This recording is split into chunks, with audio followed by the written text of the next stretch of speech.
Problem एक ऐसा word है जिसको सुनते ही अच्छे अच्छों की हवा निकल जाती है। एक रियल प्रॉब्लम को तो छोड़िए, सिर्फ इमेजिनेशन से ही लोग डर जाते हैं, स्ट्रेस में आ जाते हैं। और एक छोटी सी प्रॉब्लम हमारे चेहरे के रंग उड़ा देती है, रातों की नींद उड़ा देती है। रातों की नींद उड़ाने के लिए एक छोटी सी प्रॉब्लम काफी है। सोचिए क्या होगा अगर एक ही समय में हमें मल्टीपल प्रॉब्लम्स फेस करनी पड़ जाए। शायद हमारा जीना ही मुश्किल हो जाएगा। लेकिन क्या आपने कभी सोचा है या कभी किसी ऐसे पर्सन को देखा है जो प्रॉब्लम के आने पर खुश होता हो? अब आप सोच रहे होंगे कि ऐसा कौन होगा जो प्रॉब्लम के आने पर खुश होता होगा। लेकिन दुनिया के सभी बड़े सक्सेसफुल लोग कभी भी प्रॉब्लम के आने पर घबराते नहीं हैं, बल्कि खुशी खुशी प्रॉब्लम को फेस करते हैं, क्योंकि ऐसा करने से उनमें जो प्रॉब्लम सॉल्विंग स्किल है वो डेवलप होती है। लेकिन सवाल ये है कि क्या प्रॉब्लम का हमारे एटीट्यूड से कोई कनेक्शन है? एक्चुअली हम प्रॉब्लम से नहीं डरते हैं, बल्कि प्रॉब्लम की वजह से जो हमें फिजिकल फाइनेंशियल जो लॉसेस होते हैं हम उससे डरते हैं। लेकिन किसी भी प्रॉब्लम का हमारी लाइफ पर कितना असर पड़ेगा ये हमारे एटीट्यूड पर डिपेंड करता है। एटीट्यूड जो है वो 3 टाइप्स के होते हैं। फर्स्ट कैटेगरी में वो लोग आते हैं जो पास्ट में रहते हैं, और सेकंड कैटेगरी में वो लोग आते हैं जो फ्यूचर में रहते हैं, और थर्ड कैटेगरी में वो लोग आते हैं जो प्रेजेंट में रहते हैं। और प्रॉब्लम से ज्यादा प्रॉब्लम पास्ट और फ्यूचर में रहने वाले लोगों को होती है। प्रेजेंट में रहने वाले लोगों को प्रॉब्लम से इतनी दिक्कत नहीं होती है, वो अपनी लाइफ को मजे से जीते हैं। नेचर ने यानी कि प्रकृति ने हमें सबसे प्रीसियस यानी बहुत महंगा गिफ्ट अगर कुछ दिया है तो वो है प्रेजेंट यानी हमारा आज, क्योंकि प्रेजेंट का मतलब गिफ्ट देना भी होता है। अगर आप प्रॉब्लम के साथ खुश रहना चाहते हैं तो आपको पास्ट और फ्यूचर से बाहर निकलना होगा, यानी कि आपको प्रेजेंट में जीना शुरू करना होगा।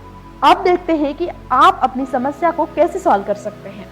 अगर आप किसी भी प्रॉब्लम को सॉल्व करना चाहते हो तो सबसे पहले स्टेप जो है वो है आपको उस प्रॉब्लम की जड़ तक जाना होगा।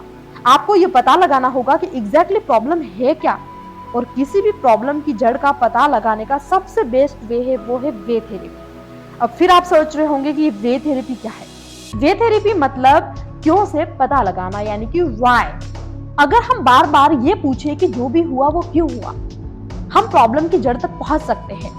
किसी भी प्रॉब्लम की जड़ तक जाने के लिए खुद से सवाल पूछने पड़ेंगे, ऐसा क्या हुआ और इसमें किसकी क्या गलती थी। किसी भी प्रॉब्लम की जड़ तक जाने के लिए व्हाई से सवाल करें, और जब आपके प्रॉब्लम्स का व्हाई आपको मिल जाए, जब एक बार ये क्लियर हो जाए कि एग्जैक्टली प्रॉब्लम है क्या, तो नेक्स्ट स्टेप में उस प्रॉब्लम के पॉसिबल सॉल्यूशंस ढूंढना शुरू कर दीजिए। अगर आपको उस प्रॉब्लम के कोई सॉल्यूशंस नहीं मिल पा रहे हैं तो उस प्रॉब्लम के बारे में उन लोगों से डिस्कस करें जो आपके करीबी और समझदार हैं, क्योंकि कई बार सॉल्यूशंस बहुत इजी होता है पर हमारे माइंड में क्लिक नहीं हो पाता है, और किसी दूसरे पर्सन से हमें उसका सॉल्यूशंस मिल सकता है, यानी कि मिल जाता है। कहा जाता है कि आधी प्रॉब्लम तो शेयर करने से ही सॉल्व हो जाती है, और कई बार तो ऐसे ऐसे लोग भी हैं जो गजब का सॉल्यूशंस आपको दे देते हैं जिनसे हमने कभी भी एक्सपेक्ट नहीं किया होता है।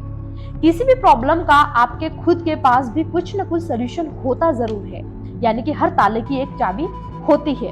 और जब आप दूसरों के साथ अपनी प्रॉब्लम डिस्कस करते हैं तो वो भी कुछ आइडिया आपके साथ जरूर शेयर करते हैं। इस प्रकार आपके पास एक ही प्रॉब्लम के मल्टीपल सॉल्यूशंस हो जाते हैं।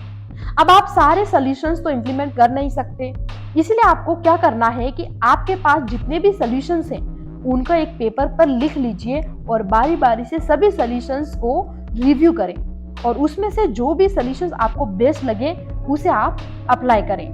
कई बार राइट सॉल्यूशन अप्लाई करने से प्रॉब्लम सॉल्व नहीं हो पाती है और डिजायर्ड आउटकम नहीं मिल पाता है, क्योंकि हो सकता है कि हमने जो सॉल्यूशंस लगाया था शायद वो सही नहीं था।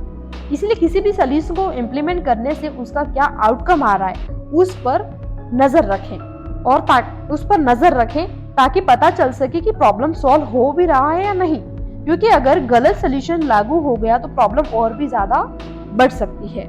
तो मैं उम्मीद करती हूँ कि इस वीडियो को देखने के बाद प्रॉब्लम के बारे में आपका जो ख्याल है वो जरूर बदल गया होगा, यानी कि आपकी जो थिंकिंग है, जो थॉट्स है, जिस प्रॉब्लम को लेकर आप प्रॉब्लम के वर्ड से डरते थे वो जरूर चेंज हो गया होगा, और आपके अंदर भी प्रॉब्लम सॉल्विंग स्किल जो है वो डेवलप होगी और आप अपनी प्रॉब्लम्स को बेटर तरीके से सॉल्व कर पाएंगे।